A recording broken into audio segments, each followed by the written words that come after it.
जिया सुललनवा भवनवा के भाग जागल हो।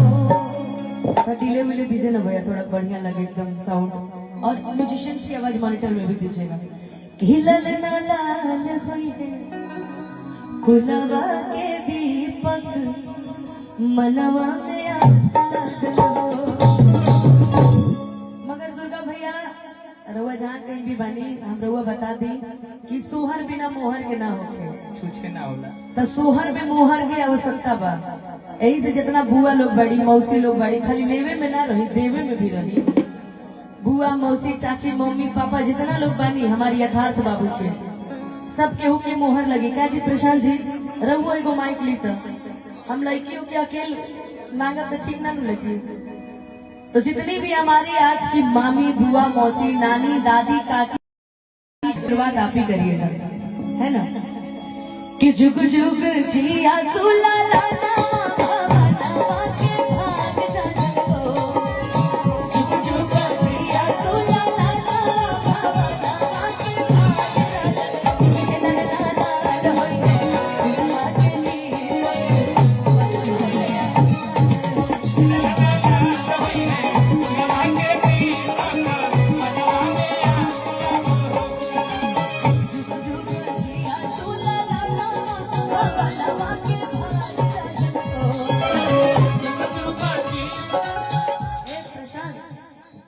आशीर्वाद। अब उतनी दूर में कैसे जाऊं, मेरे तो कानून के हाथ में नहीं है कि लंबे होंगे, मेरे तो बड़े छोटे हाथ हैं। आप आज के आप इमीडिएटर हैं हमारे। लड़का के मामा, लड़का के मामा है ना, अरे हम सही बोले, लड़का के मामा रखो, बाद में तुमसे ले लेंगे। अच्छा, मतलब दुर्गा भैया के मामा जी। ओ अभी मैं सोचूं, दुर्गा भैया के मामा जी की तरफ से हजारों हजार रुपए का आशीर्वाद आया। आइए उसे धुन में चलेंगे। जुग जुग जिया सुलाला भवनवा के भाग को।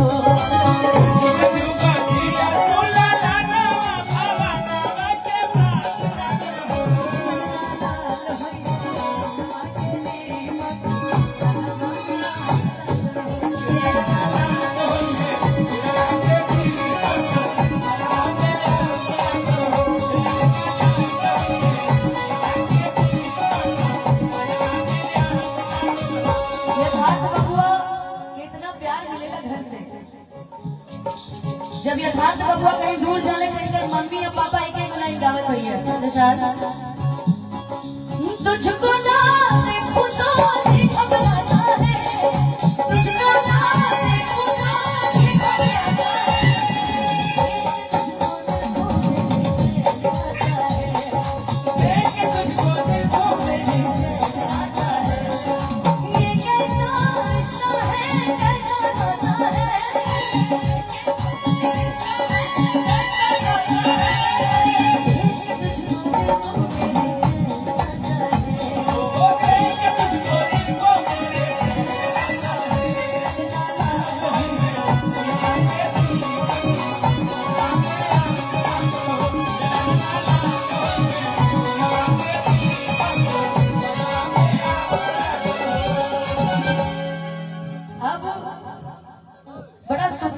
सोहर में।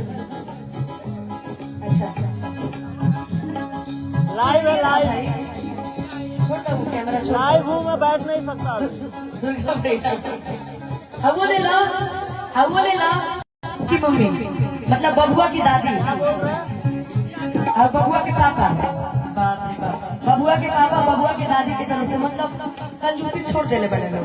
अभी बुझा लो यही से यथार्थ बाबू के देख के कहल जा सकेला हमने के नकिया तो हुए जैसे बाबूजी के अखिया हमारी के, नकिया तो हुए जैसे बाबूजी के अखिया हमारी के, नामो हवा सनवा सुरु जहवा करो जोर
यथार्थ की बहन के बात यथार्थ की बहन कौन है?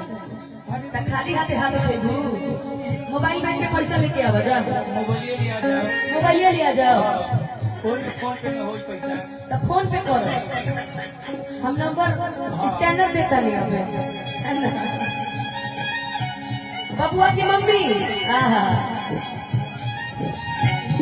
अरे बबुआ के जीजा बाप रे बाप।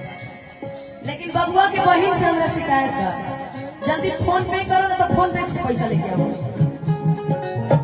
कुंदन उपाध्याय जी उपाध्यक्ष प्रेस क्लब वरिष्ठ पत्रकार इनकी तरफ से 1000 रुपए का आशीर्वाद। बहुत सारा धन्यवाद भैया। बबुआ की मम्मी भी उपस्थित हुई है, बहुत सारा स्वागत अभिनंदन। लेकिन कहे के बाद देखिए बहन की इतना खुशी होला। हमरो भाई हमरा से 20 साल छोट है और आई खैला पे ढेर ध्यान दे। हमारे भाई हमरा से 20 साल छोट है। आप ही बहन है? अरे यार बहन का पैसा दो यार, छोड़ो ना क्या कैमरा चलाओगे हमनियों के बाने जा। हाँ ठीक है रुको हमारे मोहनिया हो तो पहले देखिए बबुआ की बहन की तरफ से मिला आप बहन। अच्छा आप ही के पति देव आए थे क्या? दूसरे के पति देव सब मर्दे। अभी हम कैसियर भइल बानी बेरा क्या लड़का के मम्मी आई लड़का के दीदी। जब बहन की खुशी हो तो बहन कहते नाची नाची का बेटी बहिनिया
बबुआ की दादी हो गई, बबुआ की दीदी हो गई, बाकी बबुआ के बुआ मौसी नजर नहीं किया कंजूस कहाँ बड़ी? बबुआ के बुआ कहाँ बड़ी है बताइए?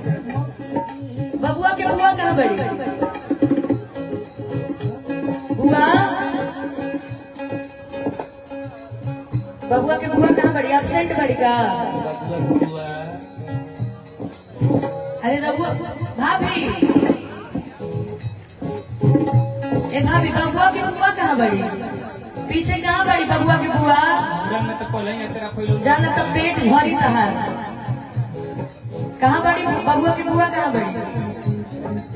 कंजूस बड़ी बुआ है 200 रुपया देता रही है बुआ है खाली लेवे में रहे देवे में ना। एक और बुआ कहाँ बड़ी? मौसी कहाँ बड़ी? मौसी ना है। अच्छा बुआ कहाँ बड़ी? और बुआ लोग कहाँ बड़ी? अरविंद भैया से निवेदन है 4 बुआ बड़ी। अरविंद भैया ए दुर्गा भैया राउत 4 बहन कहाँ बड़ी? जरूर दीदी से 1 लाख मंगा जाए। ये भी बुआ है। पिंटू भैया इधर ये भी बुआ है। हाँ ये बुआ ठीक बड़ी, बुआ पैसा वाला बड़ी, ये बुआ ठीक बड़ी कि हमारा बड़ की बुआ के देखा ना